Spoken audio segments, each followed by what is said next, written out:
லட்சக்கணக்கில் மக்களை எல்லாம் அங்கே காணலாம். லட்சக்கணக்கில் மக்களை எல்லாம் அங்கே காணலாம். லட்சிய தூதர் இப்ராஹிம் நபி தளத்தை காணலாம். லட்சிய தூதர் இப்ராஹிம் நபி தளத்தை காணலாம். தூய்மை நிறைந்த ஹஜ்ருல் அஸ்வத் கல்லை காணலாம்.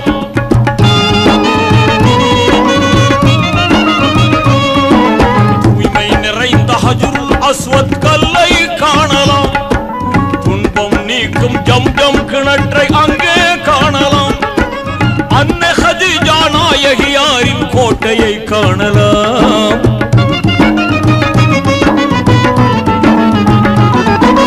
அன்னை ஹதீஜா நாயகியாரின் கோட்டையை காணலாம். அருமை மகளார் பாத்திமா பிறந்த வீட்டை காணலாம். புனித வீட்டை